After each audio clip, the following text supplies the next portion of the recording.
Nkwaniriza gwe wenna ali ku DPTV e Uganda. Nkwebaza okuba nga ogoberera ensonga eno awamu n'okuba nga oyagazisa abo bonna osharingira. Amannya nga bulijjo Sajmed Writer. Leero nzize n'ensonga siri musanyufu nnyo leero olw'ensonga gye ngenda okwogerako. Mulanga gwa bannayuganda n'abaana baffe basisita baffe abali e Bulaaya. Ensonga ya leero ngenda kwogera ku nsonga nnyingiko naye nja kuzifunzafunza olw'obudde. Abaana embeera gye bayisibwamu e Bulaaya etali nnungi, n'okwebuuza ngeri ki ddala kampuni ezibatwala gye zeeyisaamu ku baana obutafaayo ku baana be baba batutte ne babaleka bo bamala obbajja wano ne basuula busuuzi eri. Ensonga gye ngenda okwogerako olunaku lwa leero, so mbaaniriza omulundi omulala nate mwenna abakuumira amaaso gammwe ku DPTV Uganda. Waliwo story eyankutteko ennyo week eno yennyini gye tulimu kubanga nategeezeddwako olunaku lwa ggulo n'enkola story eyo. Bangi mugirabye, ebadde etambula ku Facebook page yange mu page eya DPTV News. Bangi mugirabye ababadde bagoberera page eyo. Eyankutteko ennyo yabadde ku baana bannayuganda bali Dubai, baatwalibwa ne bateekebwa mu biyumba ne bamala ne bavaayo ng'embeera ebakaluubiridde. Baboosi baabwe baakwata passports zaabwe ne baddukira ku embassy ya Uganda okuba nga bafuna obuyambi. Naye ekyasinze okunkwasa ennaku ennyo kwe kuba nti embassy kwe baagenze yaffe ya ggwanga ya Uganda. Embassy kitegeeza oba omugaso gwa embassy okuva mu nsi endala okugenda mu ndala, etegeeza okuba nga waliwo enkolagana mu masekkati g'ensi zombiriri. Era embassy omugaso gwayo omulala ku mingi gy'erina kwe kuba nti bannansi abava mu nsi gye representing bafuna ku ddembe n'okuba n'obwogerero. Singa wabaawo ekikyankalanye mu nsi gye babaako n'obuddukiro nga weewo ambassador akola nga president mu nsi gy'aba ali nga representinga ensi gy'avuddemu. Naye kyannaku nnyo nti ewaffe e Uganda ebintu byawukanamuko akatonotono nti ambassador oba asobola okugaana abaana okuba nga bajja okufuna obuyambi ku embassy. Ekibuuzo, embassy eyambirawa omuntu naddala eya Uganda? Abaana bano be mbadde njogerako baatuuka ku embassy nga 22 omwezi oguwedde ogwa December nga beetaaga obuyambi.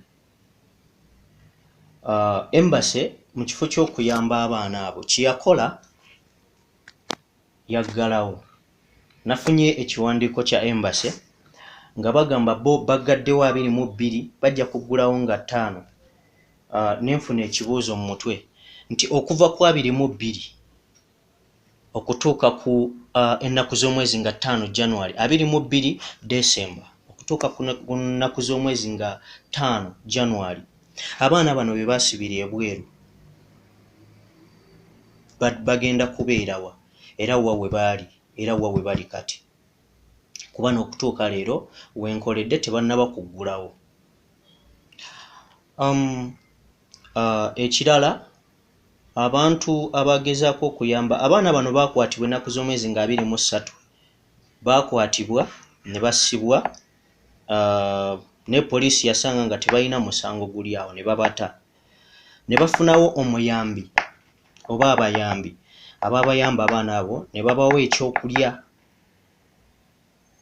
era ne babajjawo ku kkubo ababayamba bannayuganda abaana bannayuganda waliwo omukyala ayitibwa Hawa omukyala oyo madamu Hawa nja kwebaza nnyo nyabo nja kwebaza nnyo omulimu gw'okola gwa muwendo nnyo nnyini ddala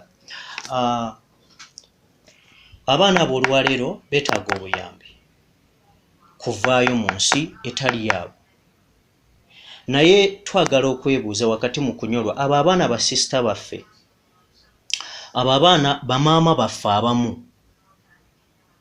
abalala bakyala baffe ekikulu mu byonna si kuba bakyala baffe oba baganda baffe oba bamaama baffe baggwanga baana baggwanga bwe muba temukikolera nti baana bammwe oba baana b'abantu mukikole kubanga baggwanga okuyamba abaana abo companies ezitwala abantu ebweru simanyi kino ani ayinza okukiddamu tuyinza kibuuzaani simanyi ani abawa license simanyi ani agabira companies zino license okuba nga zitwala abaana ebweru era ani ali emabega waakyo okuba nga mutwala abantu ebweru kubanga olwaliwo tutunuulira abaana abayise mu kampuni babonaabona nnyo ekyensuso okusinga abagendedde ate ku muntu ng'abatutte butwazi kale nno tuvaayo kituwa ebibuuzo bingi nnyo ne tugamba ddala gavumenti mwene ensonga muli luddawa companies nnyingi ze tulaba ze sigenda kumenya mannya naye oba oliawo nakyo ekiriwa kyetaagisa nja kumenya companies zino abaana abazze balaajana enfunda ezitali zimu na zimu ne balaajana ne company ne bagissaayo erinnya ne nannyini company ne bamussaayo naye ne tulemererwa okuba nga ezo company zikwatibwako okuba nga zivaayo okunnyonnyola ddala lwaki tezifollowinga baana bano abagenda e Bulaaya abo abaana bateekamu ssente zaabwe empitirivu okuba nga bagenda okunoonya emirimu mukimanyi bulungi nti teri ayagala genda Bulaaya e Bulaaya omuntu yandigenzeyo genda kusanyuka n'akomawo naye abamu batunda bibanja byabwe abalala batunza bazadde baabwe ebintu byabwe bagende bakole tetujja kwerabira nti gavumenti ssente empitirivu nnyo ze mufuna mu baana abali e Bulaaya ssente empitirivu ddala naye mubayambiddewa abaana bano mwagala musolo gubavaamu munaagujja mu bafu ebibuuzo bingi bye tuyina tubyebuuza ne tuulwa ansa zaabyo Embassy ya Uganda Dubai nategeddeko ko waliwo abakyala abakola ku embassy abakyala abo bayisa bubi nnyo bannayuganda bubi nnyo nnyini ddala babayisa bubi nnyo nnyini ddala naye banyabo twongera obbajjukiza nti mmwe temuli Bawarabu muli baana baawano muli bannayuganda bamulaba munnayuganda mumuyise nga munnayuganda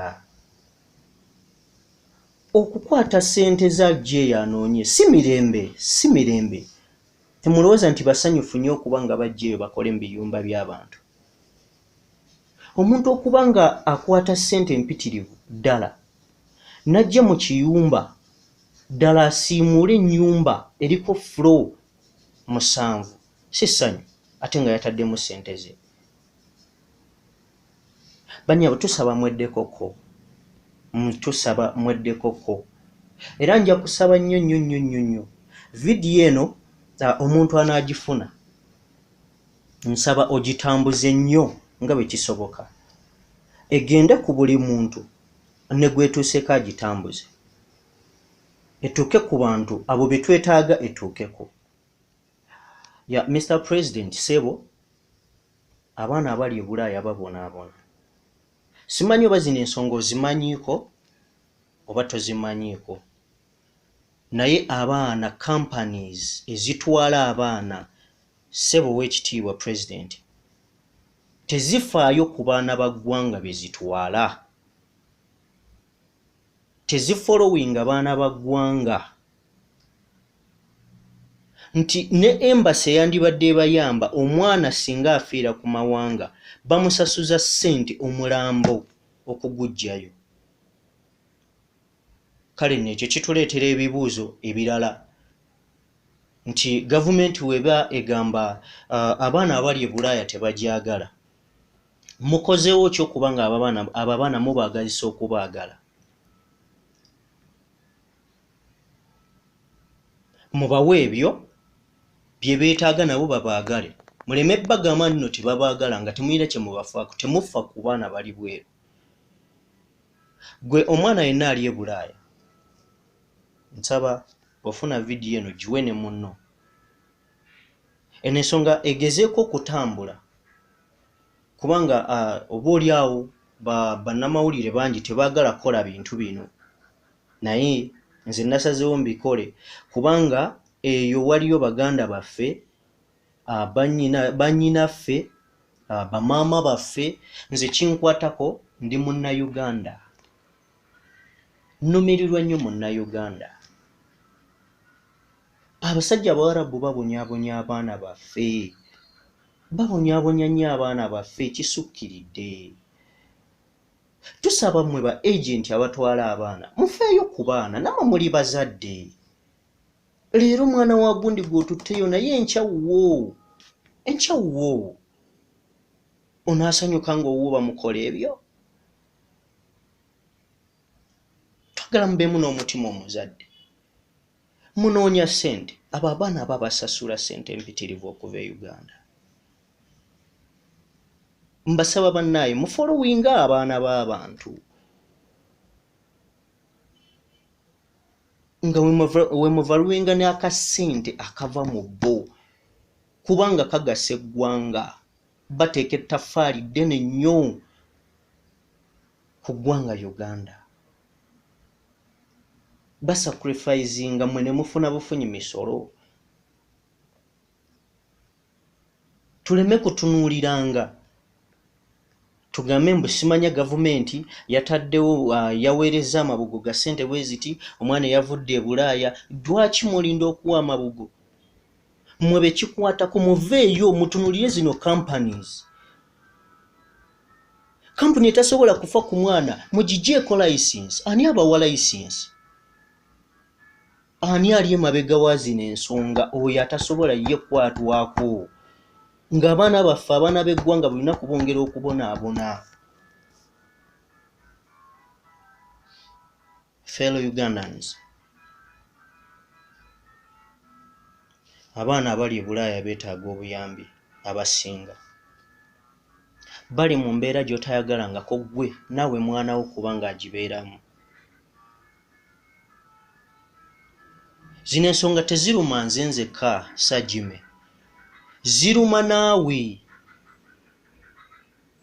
Saagala olw'okuba ojja ssente ovuga emmotoka ey'ebbeeyi mu baana bano. Bw'oba ogivuga jjukira nti gye bali babonaabona. Yakwata akakadde ke, yakwata obukadde bwe obubiri, bwe yatunza maama we ekibanja Namwandu, bwe yatunza kitaawe kapiki ke oba akataka ke. N'agamba kaŋŋende Dubai nkole, kaŋŋende Qatar nkole, kaŋŋende Oman nkole, kaŋŋende Jordan nkole. Mwe ne mumala okufuna akasente olumuteeka ku nnyonyi n'ava wano ne musuula eyo. Abaana baffe mutunda batunde, abaana baffe mutunda batunde. But why? Kubanga mwagala okuvuga amamotoka ag'ebbeeyi? Mubasuula eri nga bba abataazaalo. abaffe mwete muzaala.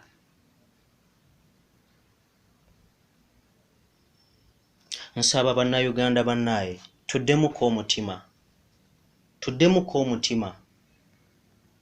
Nsaba tuddemuko omutima. Tulowooze ku nsi yaffe n'abantu baffe nti bonna ba mugaso. Tituwagala twerabire nti abaana abagenda e Bulaaya bakola kyamaanyi bacontributinga kinene nnyo ddala ku nsi yaffe Uganda. Agenze e Bulaaya yagenda okukomawo atandike katandise oba oliawo omwana we afunemu akalimu. Omwana we tajja kubonaabona ng'oyo omwana ali Bulaaya mbeera gyabonyeebonyeemu. Nsaba tukwataganire wamu nga bannayuganda okugezaako okuyamba abaana abali mu buzibu e Dubai oba ensi ez'endala zonna gye bagenda okunoonya akasente. Bw'owulira ensonga egudde ku munnayuganda tugitwale ng'ensonga, tuleme giyitangako buyisi nga tugibuusa amaaso. Bannamawulire muyina amaanyi mangi. Zino ensonga singa muzikwatako abantu abo basobola okuvaayo ne babaako engeri gye bafa ku bantu bano.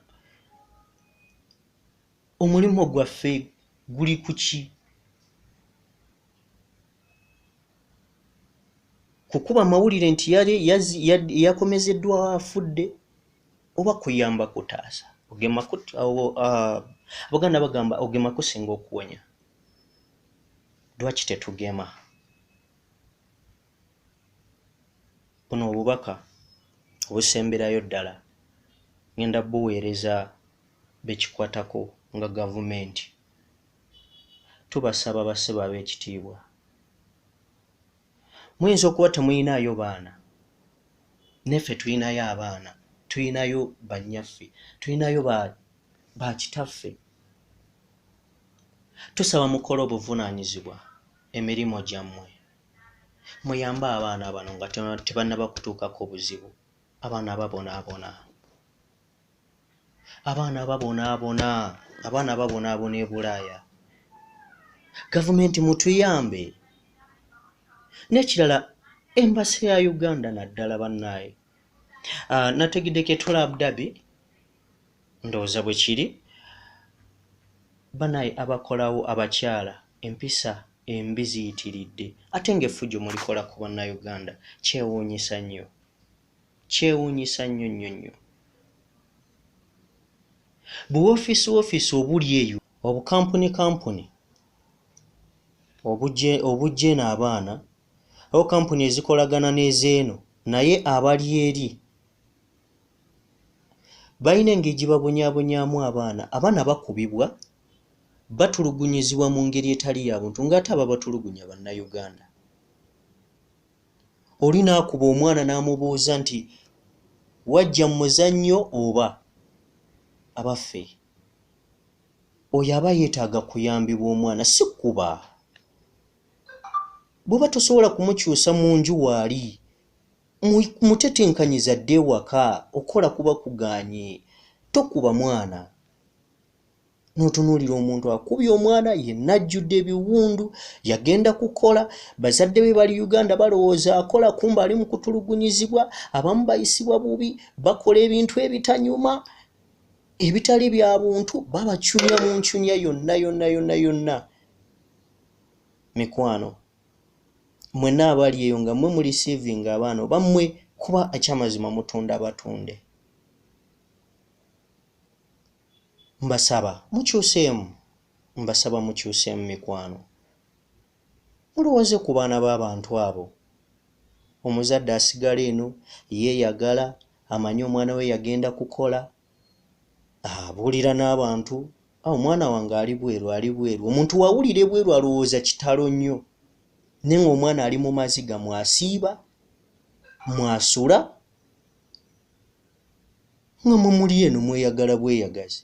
Abeeno bavuga mamotoka, mwe muli eyo muli mu kubeeyagalirako.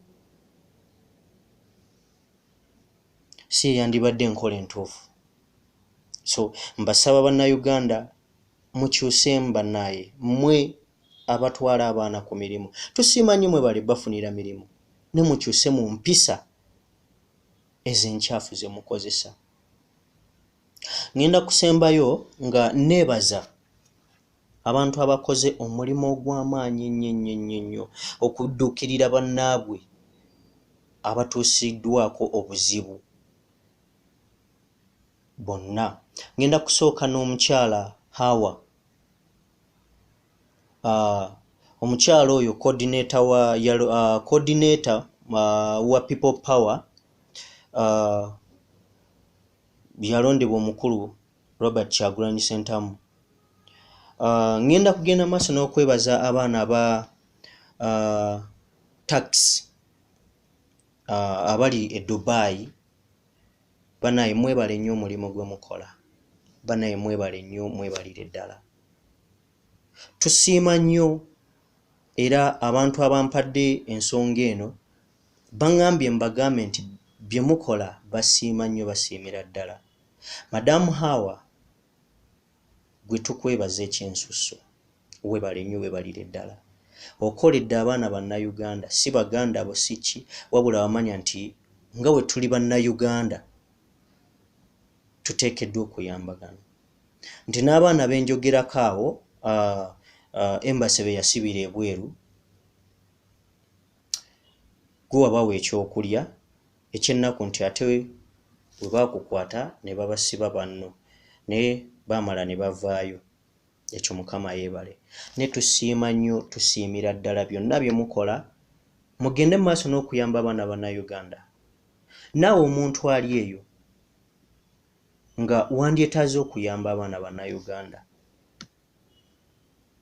abatuusiddwako obuzibu mu ngeri nga beetaaga okuzzibwa ewaka. Kubanga Madamu Hawa yabadde aŋŋambamu n'aŋŋamba nti beetaaga akasente ak'abaana abo okuba nga bakomawo. Abasatu baafuniddwa air ticket bagenda kuba bakomawo. Mukama mulungi abo bo weewaawo. Ne basigazza abaana abalala nti n'embeera we baabapangisiza akantu balimu bangi naye bakikoze olw'obufunda bw'ensawo nti buli mwezi basasula akasente kangi, kumbi muzaano ziri million 2. So abaana bakola omulimu gwa taxi e Dubai. Tweyanza nnyo, tweyanzeege, tusiima nnyo bye mukola. Tweyanzege. Madamu Hawa genda maaso n'omulimu ogwo. Mpozi Madamu Hawa ayina group eyitibwa Save Our Girls.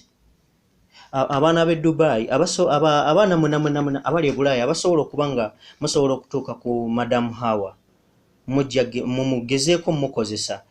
Omukyala atalina buzibu ajja bawuliriza. Yes, mbategeezaako nti coordinator wa People Power eyalondebwa Honorable Kyagulanyi Ssentamu.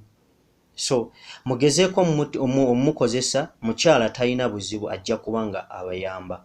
So wonna w'osinzidde okuba nga olaba akatambi kano, nsaba katambuze nga bwe kisoboka. Katuuke ku abo be twetaaga okuba nga bakyusa mu bintu bino.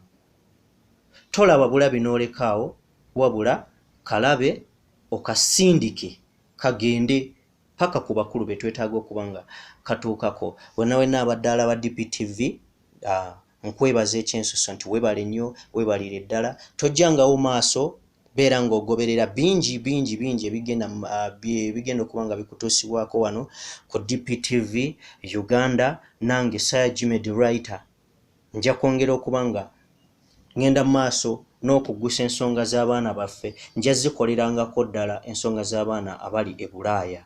Sigenda kuzikiza. Ngenda kikola nga paka nga message eno ewuliddwa abo be kikwatako.